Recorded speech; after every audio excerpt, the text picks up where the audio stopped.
Welcome everyone to Mastering Luxury with Sandra. And today I have a super special guest, Haley Garcia. And I always like to share why I chose who I chose. And today I chose Haley because my good friends Bob and Paige recommended her. Bob and Paige, I trust almost everything except for their judgment on some vacations. Um, I trust them in implicitly, and they highly recommended Haley, and they've even partnered with Haley on some deals in the past. Haley is out of Houston, Texas, and the Woodlands in Texas. She runs a $180 million a year team. She's a coach, she's a speaker, she's been a broker, she's sold a brokerage, like she has done it all. So welcome, Haley. Thanks for being here. Thanks for having me, Sandra. I'm so excited to be here.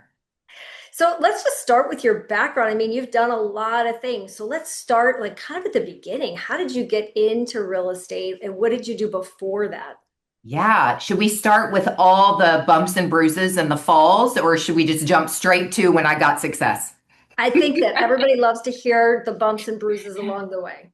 Well, because that's reality, right? That is how we learn and how we grow. So I did start selling real estate when I was 21 years old, and I had no intention of being a realtor. In fact, I kind of was like, I don't want to be a realtor. Remember way back then the movie, what was it? One of the American movies, and she was a realtor. And in the movie, she was like washing the windows, and she was like, I'm going to sell this house one day. And that was the movie of my era when I got my license. And I only got my license because one of my really good girlfriends was the executive assistant to a big investor in the Woodlands. And she worked with his agent all the time. And she said, listen, you should be an agent. And I was like, I don't want to be an agent. She was like, but you're a people person and you're, outgoing and you're not afraid to have a hard conversation. And so at the time, I was working for the Aveda Corporation out of Minneapolis, and I was in retail and I was doing training and I was traveling around to all the different stores and training the stores on cosmetics and Aveda, which is hair care, hair and skin care. Mhm. And I decided that at 21, I knew working for someone else in a salaried job was never going to make me happy. And without knowing I was an entrepreneur, I was an entrepreneur. And so I decided to call our number one luxury agent in the Woodlands about 15 times before she would give me an interview. And she finally sat down with me and said, okay, look, kid, what is it that you're calling me so much for? And I said, I just want an opportunity. I've got my license. I took 2 weeks of vacation back to back, got my license, and I want an opportunity. And I know I need to partner with someone like you in order to learn the ropes. And she said, okay. She goes, well, listen, for the first year, I don't pay any of my new agents commission. You get $200 a file. Are you willing to do it? And I was like, sure. So Wow. $200 a file. Now, this was in 2001. But $200 a file, obviously, no matter when it was, wasn't a lot of money. And I was like, I'm going to do it, sink or swim. And so I jumped in and in 6 months sold 10 million. And at the only making $200 a file. Wow. And at the 6 month mark, she was like, okay, you win, you get to do it. And really the rest is history. But the short version is I was with her for 8 years and I learned a lot. I learned a lot of what I wanted to do, and I learned a lot of what I didn't want to do or who I didn't want to be. Right. And from there, I jumped out and opened my own boutique firm. And that boutique firm, that was a really great decision in 08, 09. I opened a boutique firm, Mhm. and we did 100 million in the first like 10 or 11 months. Wow. And then I landed myself in the emergency room having a panic attack, which I thought was a brain aneurysm from the stress, right? Oh, wow. Any of us on the call that have done that before knows the drill. So, how did I get where I am today? I made so many mistakes and I was not smart in a lot of ways. But one area that I was smart was I hired a business coach when I was 26 years old. And I have kept 1 to 2 coaches every single year since. Mhm. And that is honestly what has carved my business, has shaped my business mind, has told me what to do and what not to do. Sometimes I didn't listen, but I would circle back around, right? And it was really just learning that this is a hard business and it can also give us an amazing life if we're really clear on what we're building and we stay consistent. Mhm. sounds like you're just a constant learner. You're always looking to continue to grow and learn, Yes. and you never feel like you've learned it all. Ever. And if we do feel that way, we need to check our ego, right? Absolutely. And I love that you started at the very beginning with a coach. A lot of people don't start with a coach. It's later on after years of failure that they finally hire somebody and then they're like, why didn't I do this sooner? So Exactly. that was Yes. probably a really great base. And what a cool story, starting off at $200 a file. Yeah. And I mean, it was really what a win-win for both of you, right? Like you had no experience, like she Yes. didn't have to even give you a chance. You didn't have to take $200 a file, but it worked out really well for both of you. So Yes. And she has remained, she didn't talk to me for a couple of years when I left.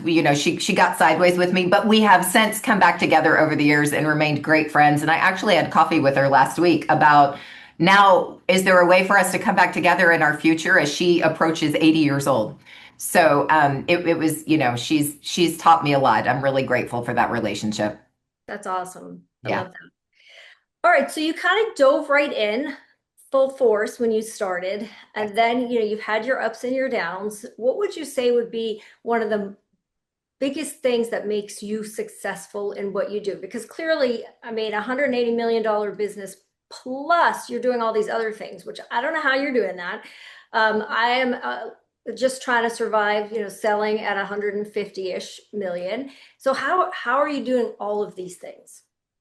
I would take it all the way back to one thing that I have really learned from my coaches is always, and this is an evolving thing, right? But always come back to clarity of why you're doing what you're doing.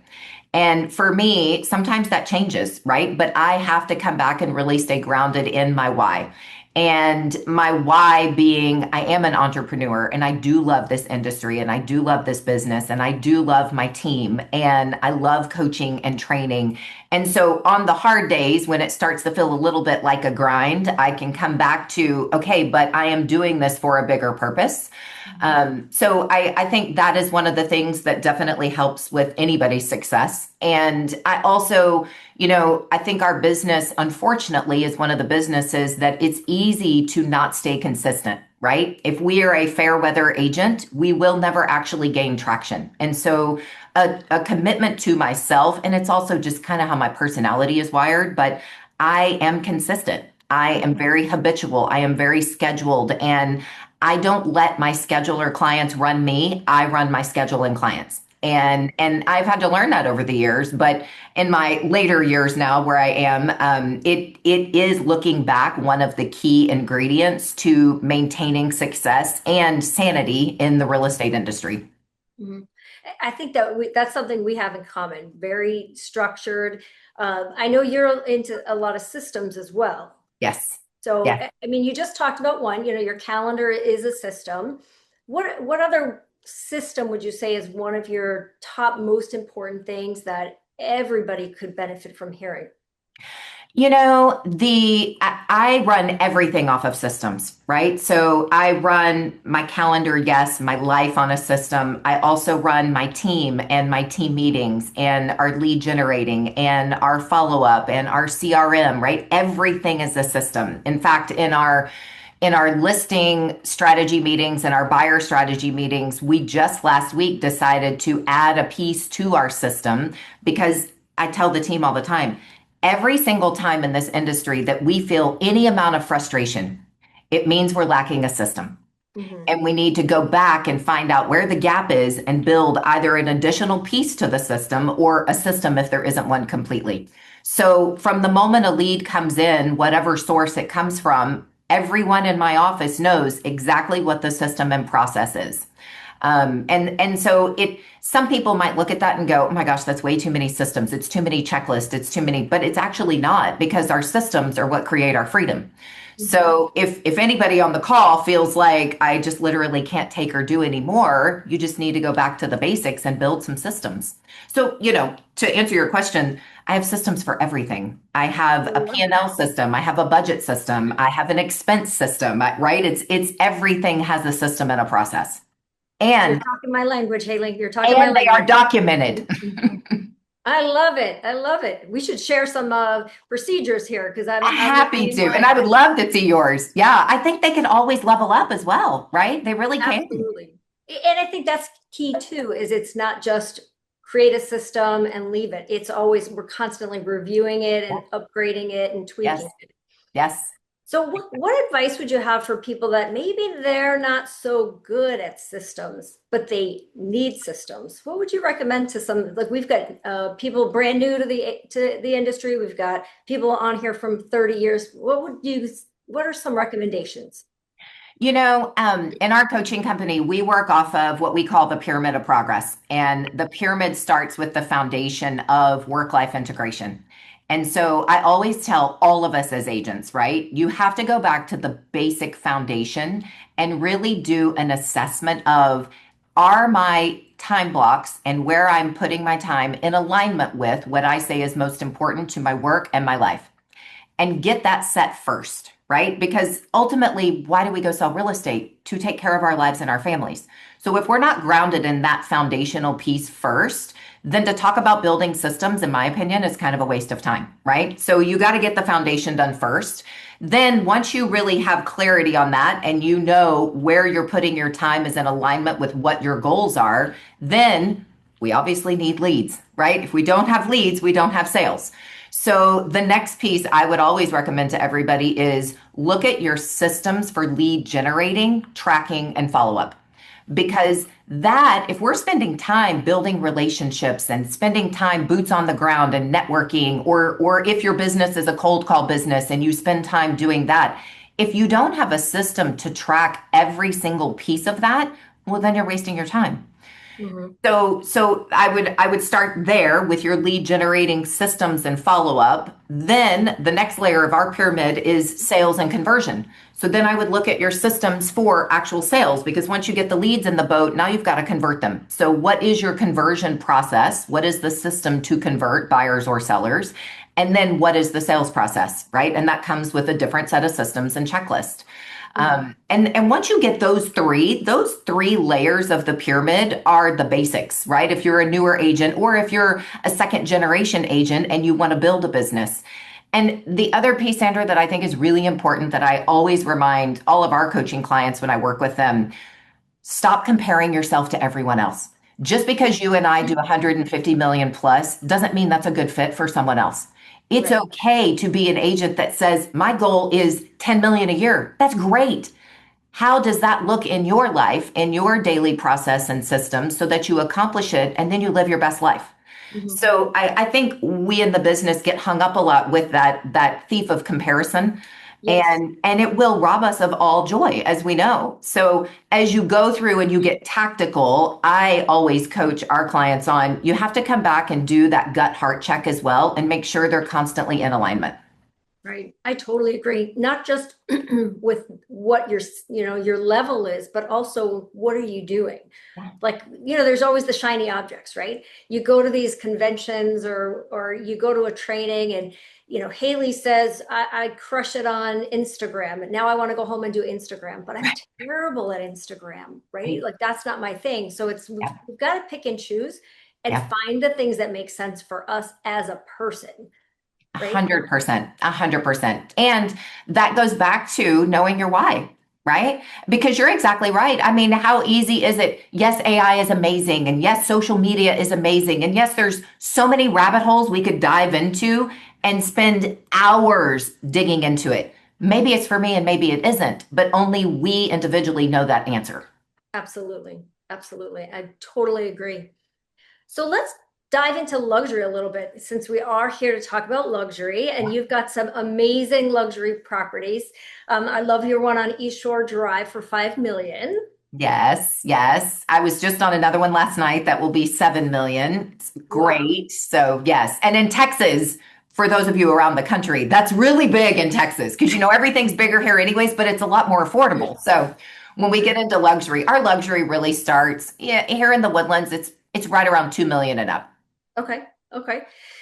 So I mean, it sounds to me like when you started, you kind of got into luxury right at the beginning. Did I understand that correctly? So she was a luxury broker, yes. And what was really good about it, I didn't get those deals as a baby agent, right? She obviously kept those deals, but what it did do was it gave me exposure. Hmm.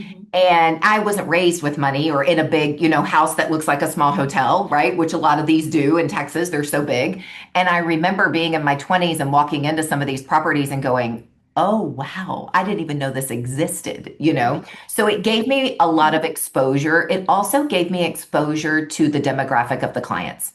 Right. And that was really helpful for me because, a lot of agents come into the business and they're like, oh, I want to do luxury. And you can, anybody can do it, but you have to have a really full scope understanding of the dynamics that you're stepping into. Right.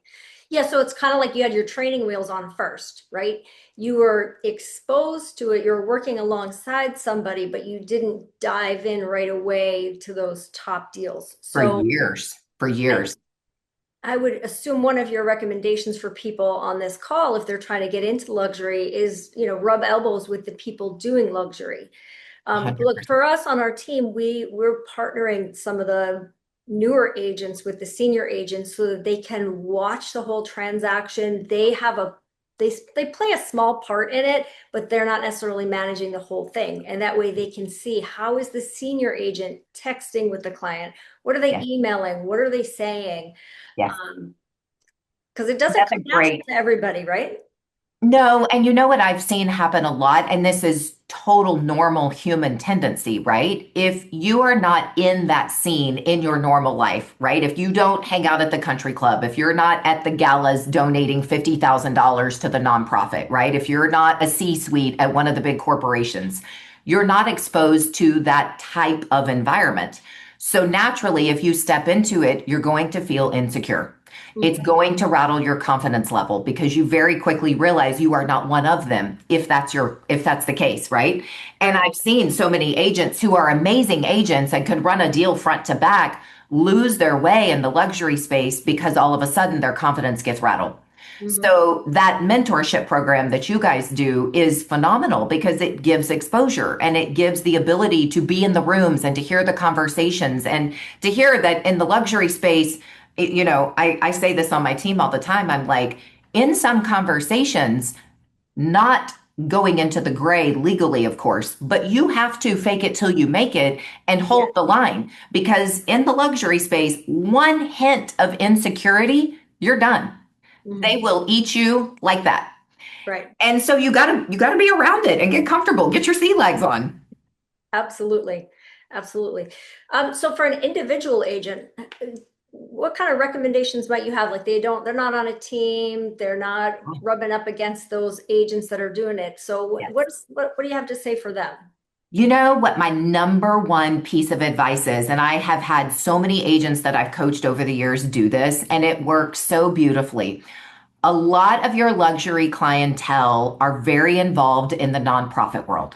Hmm. Well, when we as agents find nonprofits that actually speak to our hearts and actually help our communities, and we go and volunteer and sit on committees and join boards in the nonprofit space because it speaks to us personally and we are giving back, you automatically are going to be put in rooms and spaces with these luxury clients. Hmm. And I sat with one of my mentors. She was, we don't have mayors in our city, but we basically call her the mayor of the Woodlands. And she's now in her 80s. And when I was 21 years old, I asked her to have coffee with me. And I said, please give me your best advice. I am a brand new agent. I am young. I am new in the community. What should I do to build my business and build my relationships? And she looked at me when I was 21 and she said, darling, you need to join some nonprofits and you need to work and care for your community, and the rest of it's going to fall into place. And that was the best advice because I loved it and I still do it. I serve on several boards. I'm chairman of the board of one right now. It is my heart and soul.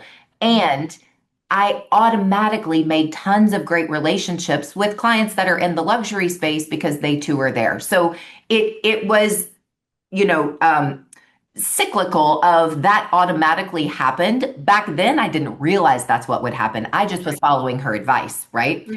Hmm. But for any solo agents, that is always my first piece of advice. Don't go to the country club. You can, there's nothing wrong with it, But if you actually want to make relationships and have something with depth and meaning, you start with your nonprofits in your local community. I love that because then you have a common purpose. Correct. And, people they want to work with people they know, like, and trust. And if you're giving back to a community, giving back to a charity, I mean, people respect that, right? Exactly, exactly. And, when I also learned this over the years, when the real estate world gets a little tough, right? And we sometimes get a little down, or we lose a deal, or we didn't hit the goal for the month, right? We can tend to beat up on ourselves a little bit and start losing our momentum. Well, there is nothing like regaining your momentum when you go and you give back to others that have less than you.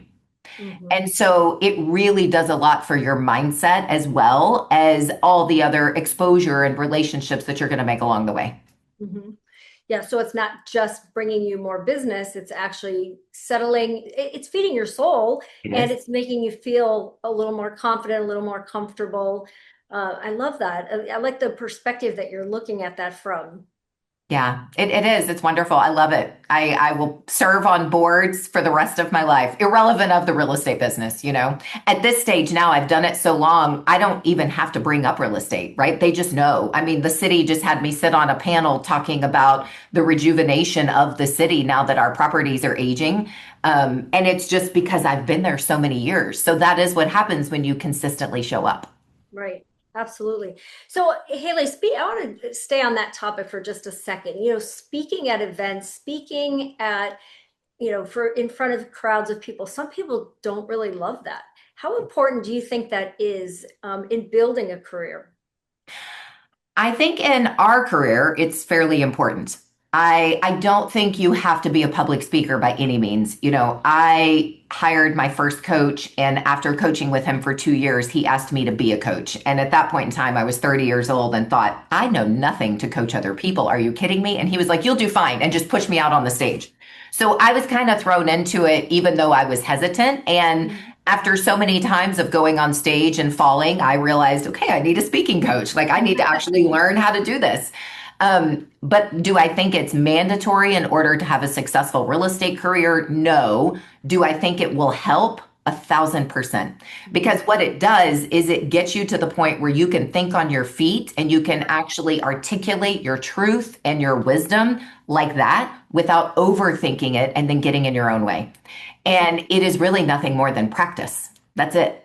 Right. So it's like all of us sitting down together and role playing a buyer or a seller conversation, right? Practice is mandatory in order for us to strengthen that skill set. And I do think that, in all of our different communities, we have real luxury and our brokerage umbrella that is an amazing umbrella that gives us so many tools. But we are responsible for our micro business in each of our communities. And so I tell agents all the time, like, your umbrella is great and it provides a lot of tools, but we can't lose sight of we have to be able to have those in-person boots on the ground conversations about our current market, about our neighborhoods, about what's happening in our cities. And we can't be afraid to speak up.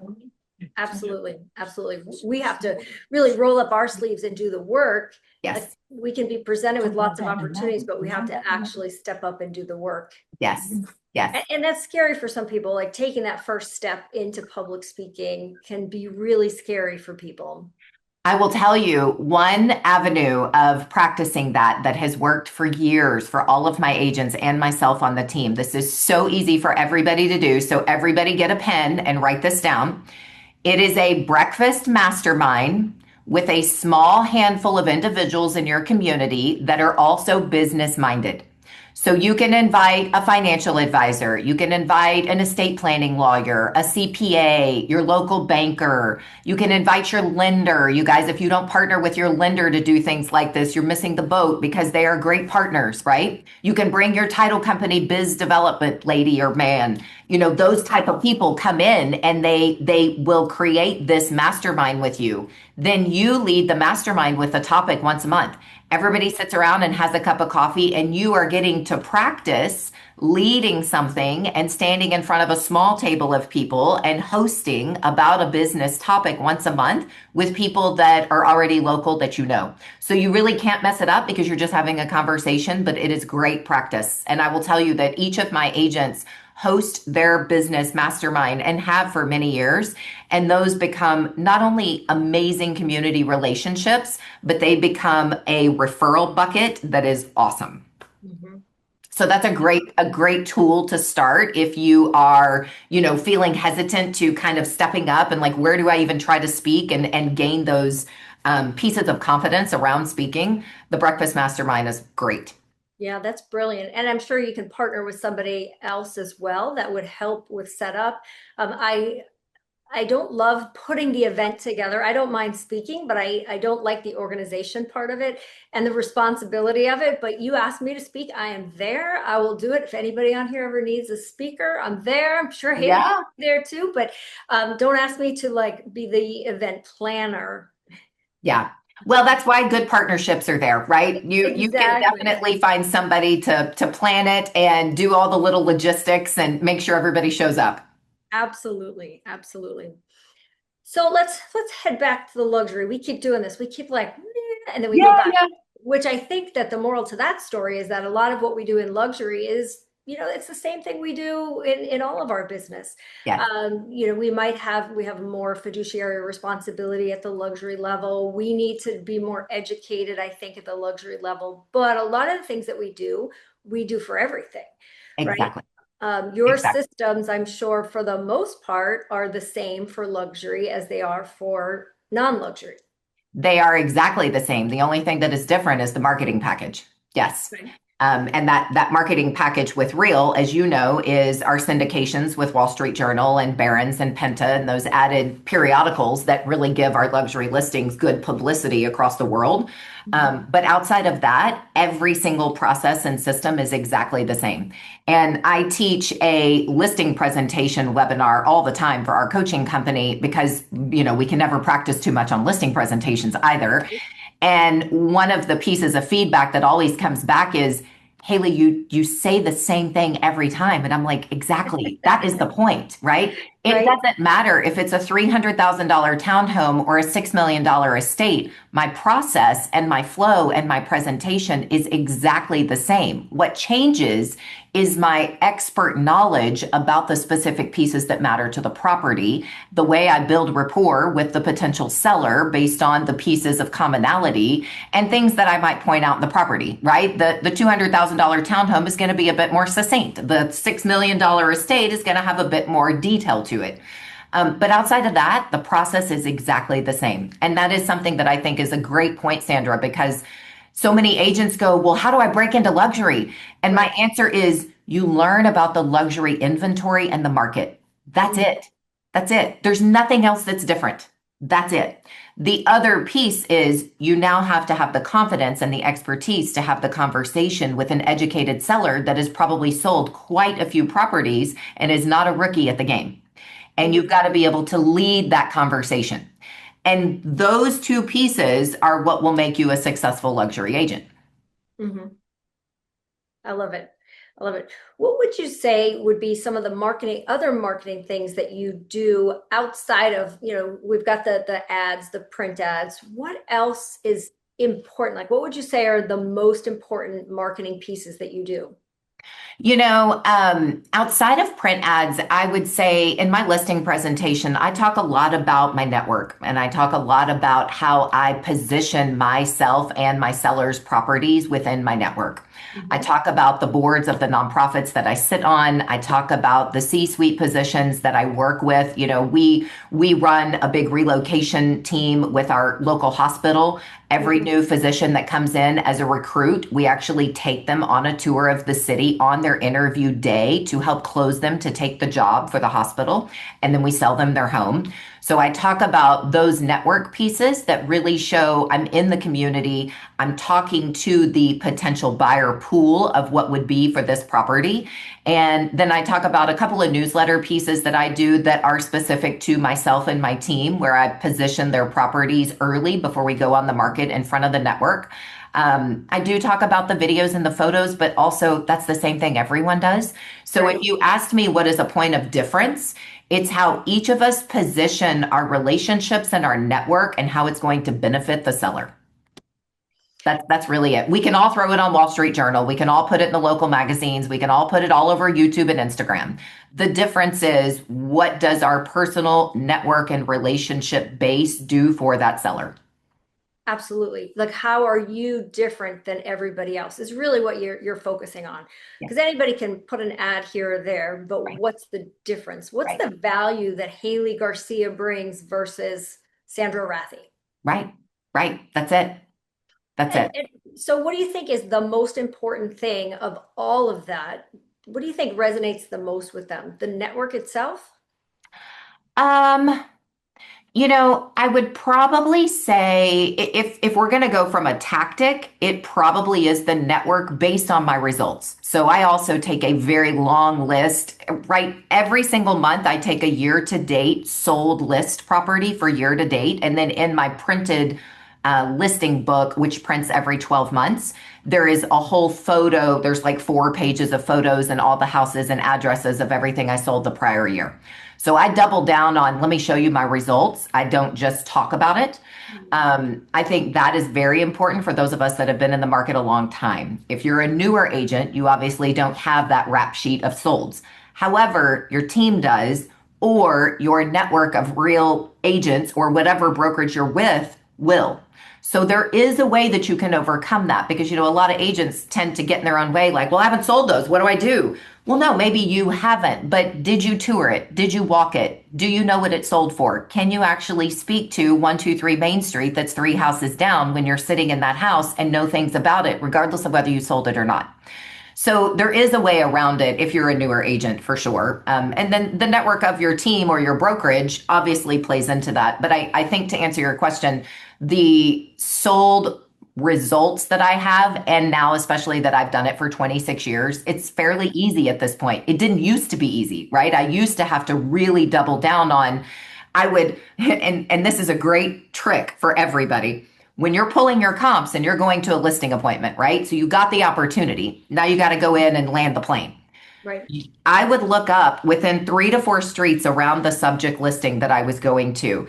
I would go all the way into the tax rolls and I would find the names of the previous sellers. I have no idea who they are, but I would find the names and I would sit at that listing appointment and I would go, "Oh, Sandra, did you know the Smiths that just sold over on Main Street?" I I love don't it. know the Smiths, but guess what? That just told Sandra, I know a lot, right? So there are ways to prepare ourselves to really be an expert without actually having to sell the Smith's house. Right. Absolutely. I know when I first started, what I used to go to every house in the neighborhood when it came on the market. Like, let me go look at it so I can say I was Yeah. there. I've been there. I Yes. can talk about it. Even I don't have to say I didn't sell it, but I could No. talk about it. And then Yes. the seller looks at me like, dang, you do. You know everything. Exactly. Exactly. And that's if we think about what do sellers want? Sellers want to know that we're going to take the lead based on data and knowledge.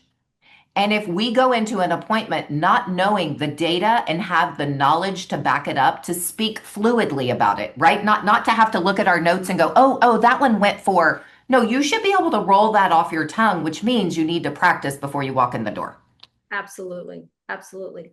So Haley, one of the things we do, we're big on farming because it farming makes that conversation really easy because you should know all of the neighborhood. You should know the houses that sold and makes you the expert, not the generalist. Yeah. So that's something that we focus on quite a bit. Are you guys farming in any way? We do. So I don't do typical farming. I don't mail thousands to specific neighborhoods. What I do farming on is I do farm my database because I keep my database very local, and then I do farming with just solds. So Okay. we double down and farm a ton of just sold information. And then there are a couple of pockets where it essentially is my farm, but I don't do the traditional farming at this stage because I don't need to. Mhm. But I did when I was younger. And I will tell you, when I was younger and really building my business, the key to farming is you have to stay consistent, as you know, right? You cannot miss because Every agent under the sun is going to send a postcard. The agents that send a postcard without fail every single month are the ones that will get the listing appointments. And I will never forget in one of my farms back in the day, I walked in and this seller had 12 Yes. postcards sitting on his table. And he's like, Haley, we knew you were the one. And I was like, okay, it works. It only took me how many ever thousands of dollars, but it works when you stay consistent. Absolutely. I know one of the things that when I first started farming, I would get calls from people. This other agent copied your thing. They sent it out. Are you worried? Like this other agent's starting a newsletter just like yours. Are you worried? I'm like, nope, because they'll do it for 1 or 2 months and then they'll stop That's because they it. And want it's a you. compliment, right? It meant you had a great piece and they wanted to copy it. And you are exactly right. They will not stay consistent 99% of the time. No, they won't. They Yeah. won't. They'll try it a few times and their piece may even be prettier than mine, but if it Right. doesn't keep going out, it's not gonna be Right. worth anything. Right. Right. And one thing that I've learned, and I'm sure you guys do this on your team as well, but sending out client testimonials and sold results on your farms make a big difference. They really do. I'm sure you guys do that, but we have noticed we've been adding testimonials and we've been adding like the testimonial from the sold seller of the one that we just sent. And they are generating more calls. Yeah, because people want a third party endorsement, right? They don't want to hear Haley say how great Haley is. They That's want to it. hear how Frank say how great Haley is. That's it. That's it. Yeah. Absolutely. What other calls to action are you seeing that are working in whatever marketing that you're putting out there? Yeah, we've been doing some different things this year because as you know, the market is shifting, right? It's been shifting. So we got a couple really great responses from in a lot of we have local magazines, and I am in the local magazines because they are read, right? So they essentially are kind of like a farm piece. Yeah. Hmm. So in the local magazines, we quit doing standard ads and we started doing editorials on listings. And so it sounds like Haley is writing an editorial on 22 East Shore with the call to action at the bottom for scheduling a private viewing. And they actually got really great reviews. We got tons of calls and traction on them. So that was just something different because, in our world, we just have to continue to try different things. Right. Right. We So throw everything at the wall and see what sticks. that's it. That's it. And just keep showing up, right? That is literally it. It is keep showing up. And we've also this year, we've doubled down a lot on our face to face. So we are attending community events. We are going to lunches and coffees. We are working our database super heavy. We're just really plugging into the relationships. Mhm. My business is not a cold business. We don't buy leads. We don't cold call. We don't do Zillow. We're none of that. We are strictly a relationship database business. And so we've doubled down on it a lot. We are hosting more events. We are doing more nonprofit events. I do a lot of nonprofit events where I double as a team event because then the Love clients that. get to come and take part of the nonprofit, and it's awesome. So that's really what's been working this year. And are you the one actually putting these events together, or is it the organization and you're able to kind of tap onto it?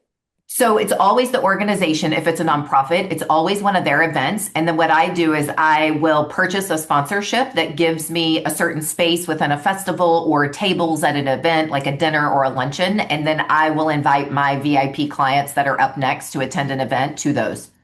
So it's also really fun for the team. Everybody gets to go and take part in whatever the nonprofit purpose is, and Right. then also be with the clients. So it's really great. That's awesome. And you're not the one responsible to put it all together. You're just Correct. responsible for your piece and to That's get it. your people there. And again, it's not even about them showing up. It's really about the invitation. Exactly. Exactly. I'm so glad you pointed that out because it is always about the invitation and the phone call that goes with the invitation. A lot of times they're out of town or they can't come or the kids have events or, whatever busy life is happening. But that invitation and that phone call are everything.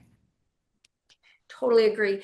Um, I just totally lost my train of thought what I was going to ask you, but it was a good question. It'll come back. It'll It come happens all the time. back. I know it'll come back. Um, oh, referrals. That's what it was. Do you have a system? I'm sure you do for getting referrals. And Yes. what does that look like? Where does that start in the journey of a client and where does it end? Yes. So it starts at the very beginning at the strategy meeting. We have a part of our presentation where we say, listen, Mr. Buyer or seller, if we choose to work together, we just have one request of you. And that is, our commitment is to give you five-star service and to always give you expectations of what's next and to minimize your stress. If we do that, we are going to ask that you refer us anybody that you might come across that has a real estate need because we love working with people that are like minded. So Mhm. if we give you the proper service, can we count on you for a referral once we get your deal done? So we start at the very beginning. Then we have a process, we call it our wow checklist. And as we go through the transaction, there's always wow moments, right? So when you get through inspections, it's a wow moment. When you get your appraisal, it's a wow moment. When you go to closing, it's a wow moment. So for every single wow Hello. moment, we have a small gift that goes with each Oh moment. man, Joey. And then we also I have, can for you, I guess. hey guys, you aren't on mute. Webinars, you're like, oh no, I'm not. I'm Um, like, where's the mute we button? do it all the time. I know. So within the WOW checklist, we are also asking for a referral. Now, I want to say one thing about that because I just did a training on this last week, and it is around relational versus transactional. Hmm. And there is a very true mindset around when you are having a relational conversation, do not end it with something transactional like an ask. Yeah. You can weave it in if appropriate, but don't kill the relational moment with an ask. Wait, call back the next day, and then have a transactional conversation, which is an ask. Yeah. And so I train on that a lot because you can kill the trust in the relationship if you ask at the wrong time. Absolutely, absolutely. So, And I see it a lot. I see it, especially newer agents, like they rush to it. First off, people are afraid to ask for the referral, and then when they do, they throw it in the weirdest place. yes. Like you just put all this money in the bank, and then you just pulled the plug on all of that, and it all came out. Right, right. And it really, I have always just naturally been very relational with my clients from the aspect of when I was younger, I never asked for the referral because I would just assume like, well, if you liked working with me, you're just going to send them. And we know sales is not exactly like that. We have to remind them and we have to trigger that reticular activator in their mind. But there is a way to do it very relationally, at the end of the transaction as well. So at the end, at closing, we give a gift, we do the ask when appropriate. But then what happens after that is they also receive a full email and a video from me saying, thank you so much. We are so grateful that you chose us and that you gave us the opportunity to take care of you. And our business is built on referrals. And so our ask is that you keep that in mind anytime we can help somebody, friend, family, colleague, please send them our way. And that's also when we ask for our Google reviews and all of that type of thing is in that video. So Mhm. there is a process, and there's also the awareness of know when is right and when to pause and when to call back and do it the next time. Love that. So I know you run a team. So how do you make sure that all of your agents are following your process and actually asking for the referrals? Well, I don't know that they are actually doing it all the time because I'm not with them, but I can track it on all of our trackers and I can see how many current client or past client referrals they are generating. I also have in our CRM, we have built our entire process and our checklist into our CRM, and every agent has to run the whole checklist through the CRM. So I have full transparency to see that they do it. I also do a lot of trainings and I have amazing agents, right? Everyone is very like minded, everyone is very service oriented. So if they don't do it, it's just simply because of a mistake. It's not because they are not culture fit and wanting to lead the referral based business with the team. Mhm. Because really 99% of the time they do. And they all get five-star reviews as well. Wow. I Yeah. hope my team members are on here hearing this. Five-star reviews for every one of them. For Um, everyone. so I know that you're busy. You're not taking the time to look at this. You've got a system, you've got it set up. Who actually is looking at it for you? Yeah.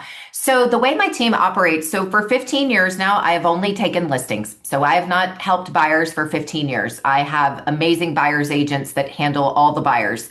Even if it is my seller selling to buy, they still go to another agent. So that was one piece 15 years ago that was really, really hard for me to let go of and the best decision ever. So what we have on our team is myself, and I have a director of operations who is amazing. She is licensed. She basically runs the business for us.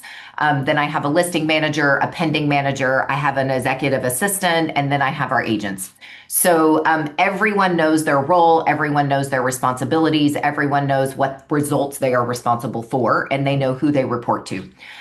They all meet individually on their own meeting schedule. And then my meetings that I sit in are on Mondays, we have a leadership meeting with myself and the leaders. And then on Tuesdays, we have our sales meetings. And on Fridays, I do a team training.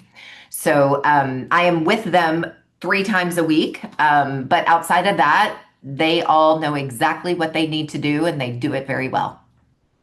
It sounds like you have a lot of trust in them. I do. I do.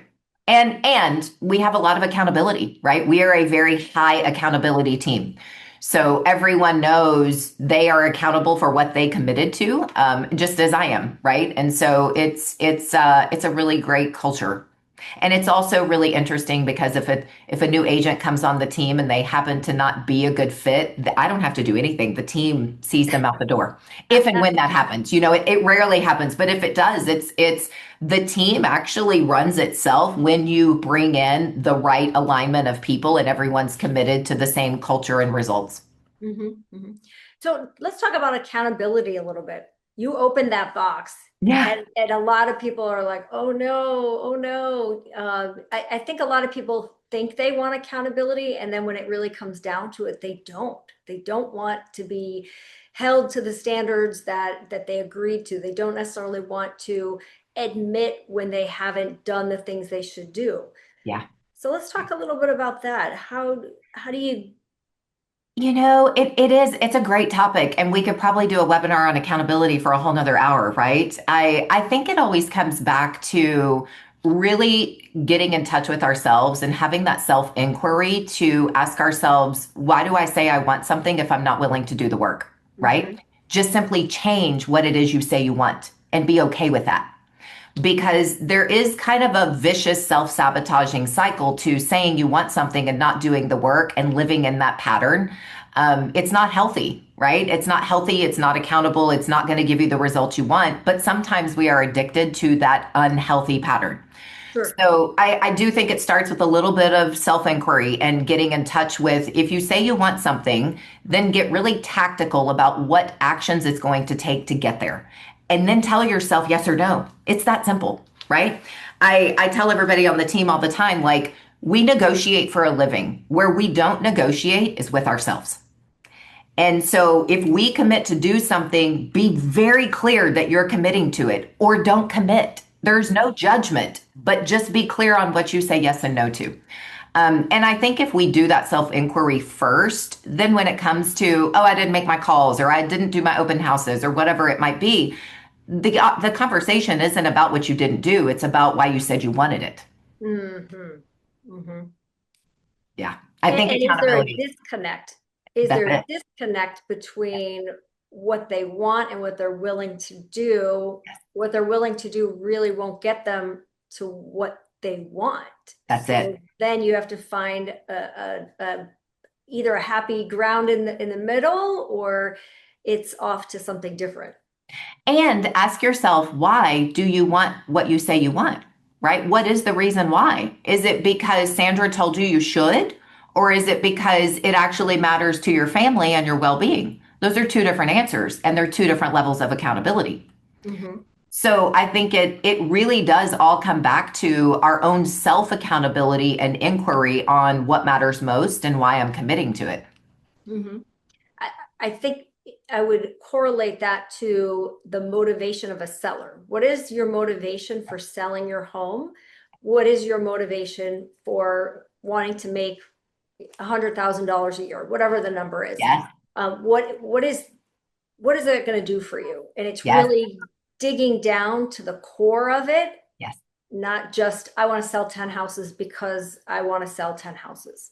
Exactly. You're exactly right. And the motivation word is so great. We say a lot also a goal-based conversation. And that goal-based conversation is, what is the goal that you're trying to accomplish? And then to your point, you have to continue to ask more questions. Why is that the goal? What is accomplishing that goal going to do for you and your life and your family, right? I went on a listing appointment last week and it was about 1.5. And I did all my research before I went. And this seller had been on the market for 1,066 days with my top three competitors. Wow. And before I even went on the appointment, I called him and said, Sir, we need to have a conversation before I ever come out. Because I just looked at your history and you've been on the market for 1,066 days with my three competitors. I'm so curious. Why do you want to have a conversation with me? And what I was getting to is what was the goal? Because clearly it wasn't to sell. He was about 300,000 overpriced, right? He just wanted a friend. He just wanted somebody Exactly. to talk to. That is exactly it. And he was so beside himself that I would not come out for an appointment. And I was like, sir, I'm wasting your time and mine. Like, why would I do that? But it was a goal-based conversation that I eventually got him to. He and his wife are all upside down of do they relocate to another state or not? And nobody had actually had that conversation with him. Hmm. And so I had to come full circle and like go into life coach mode, right? Which we all know as realtors, we Right. are, right? We're therapists, we're life coach, we're marriage counselors, all the things. But to your point, that motivation goal-based conversation is so important with buyers and sellers for accountability as well as ourselves. Mm-hmm. Absolutely. And that's always the first question I ask my agents. We're like, oh, they won't do a price reduction. Well, what's the reason that they have it for sale? Correct. And if I get the deer in the headlight look, I'm like, oh no, Oh, back to we the missed drawing it. board. Like it's Yep. on your intake form. Like Yes. you have to know what the motivation is. And Yes. if they won't tell you, you have to ask enough questions to get an idea of what Yes. that is. And we teach a really great framework of a reset conversation with a buyer or seller. And it is the agent coming back to the buyer or seller and saying, Sandra, I think we need to have a reset conversation. I must have missed something and I'm so sorry. I thought you wanted to sell your property. Did I get that wrong? Hmm. And we role play that framework on buyers and sellers because a lot of times we will miss it or the buyer or seller didn't actually communicate it and we didn't probe long enough to get to the root. Mm-hmm. But that reset conversation, to your point, it's really valuable and it's accountability. Yeah, absolutely. I want to take a minute to just open it up for questions. Yeah, If there are no questions, I will keep asking questions, but sure. you can either raise your hand. I don't know if I can see hands. I don't know. My screen's a little weird today, Um, or throw it in the chat, or I can keep asking. I have so many questions, Haley, so many questions. yeah, I'm scrolling through the chat as well. You guys are welcome to ask me anything and everything. It I looks think you're doing such a great job that we're not getting a lot of questions because you're very, very thorough. Oh, we've got one. Nikki, how are you? Good morning. How are you? Miss you. Good to Good to see see you. you. Nice to meet you, Haley. Hi, Nikki. I kind of lost my voice a little bit, so please forgive me. I'm super excited to be on this webinar. My question leaned more towards the wow checklist or that you have with your team. Like, can you be more specific about it? Um, Yeah. So the WOW checklist, think of it like an overlay to your transaction checklist, right? So we have all the compliance, all the documents, all the option periods, all those things that we have to track. The WOW checklist has nothing to do with those. It is all about giving the client a wow moment. So every piece of the transaction that there can be a wow where you're building the relationship and it's not about the specific transaction is where our checklist overlaps. So it's things like we do and I'm not going to remember all of them because my team does all of this, but we have little sayings that go with each one. So it's like at the beginning of an option period, we send Starbucks gift cards that say, hey, go have a cup of coffee on us. We've got you covered. We're going to take care of everything as we move through inspections. So it's little pieces like that going through the transaction all the way to closing. And then it follows through for an annual touch base when they sell or they purchase the new home and, goes through the life of the database.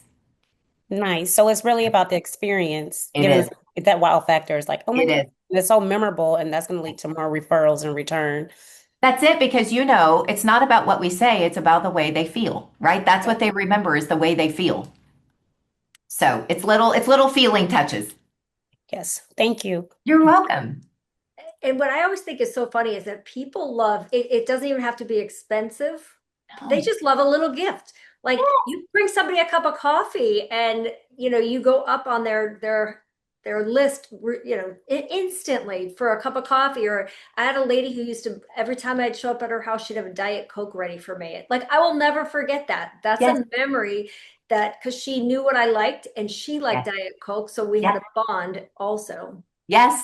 We also have a form on that note that's called the All About You form. And at the beginning of every relationship, we ask the buyer or the seller to please complete the All About You form and tell us anything you feel comfortable sharing about you. And this is a piece where in a listing presentation, I say, Sandra, there are 9,000 ways to communicate these days, and we don't want to annoy you with the wrong form. So on your All About You form, you're going to see we ask you, do you want a WhatsApp, a text message, a phone call, an email? Please give us that information along with what's your favorite food and wine and chocolate and all of those different things so that we can really take care of you like family. That starts that conversation and it also bleeds into the wow checklist. Are you doing that at the listing appointment after they signed? You're not Yep. sending it to them later. Nope, it is in my listing packet. Okay. And you sit there and watch them fill it out. I usually leave that packet with them and then I set expectations for when Catherine goes for the photo appointment. She picks it up and collects it. But I do open it and I show it to them and I go through it. Mhm. Okay, great. We have one that we email, but they never respond. So Ever. No, that's why we stay old school with a printed piece of paper. They will never do an email. We tried and we went back and said, nope, print it out. Here's we have a cover sheet that says, this is your homework. And I always make a joke. I'm like, this is your homework. Yes, you have to complete it. Yes, we will come pick it up. Do not let the dog eat it. So it's just, it gets them to do it. And to your point, this is always cracks me up. I can be sitting in one of the $7 million houses with the CEO of Exxon, and he will take the homework packet and literally fill it out and will call me to say thank you when he gets the Starbucks card. So everybody appreciates it. right. All right. I'm doing it. I'm putting it in old school paper format. I know. All right. Couple other quick questions here. What would you say to a seller that knows his house is overpriced but wants to test the waters?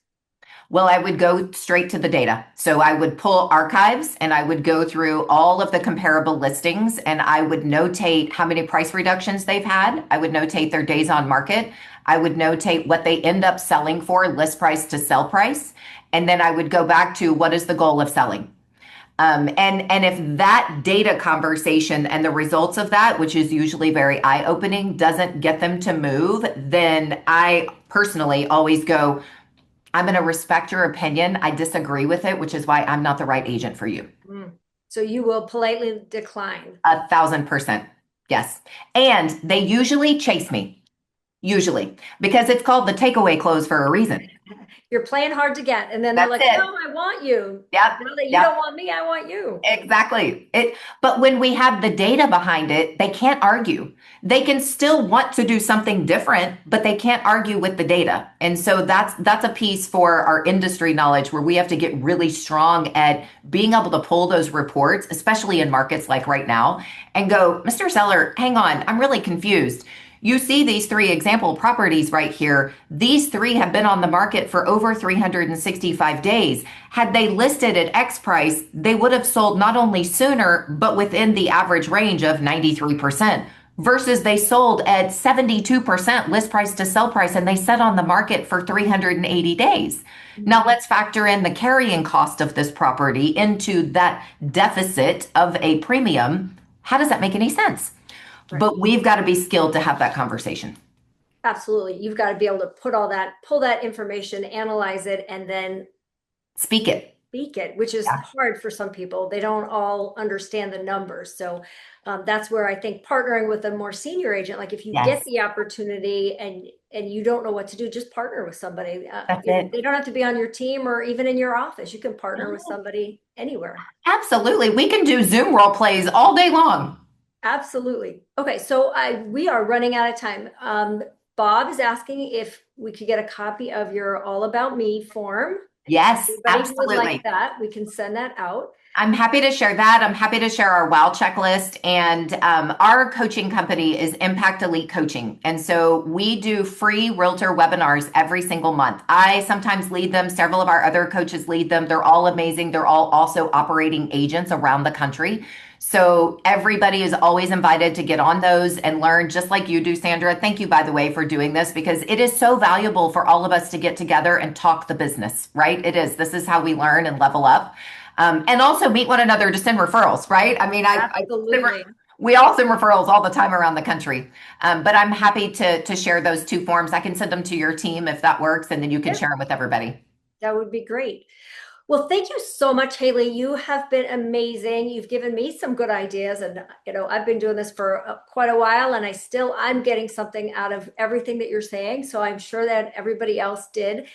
We've got lots of great comments in the chat. So thank you, Haley. Thank If you we for can do having me. anything for you, let us know, and make it a great day, everyone. And we'll look forward to August. We are skipping because I'm going to where, Bob? Africa. Have so much fun, Sandra. Oh my goodness, have so much fun. And thank you so much for having me. It was great, everybody, to see you. And I look forward to seeing you if we meet up at a conference or something else. Let's stay in touch. So thank you, Sandra.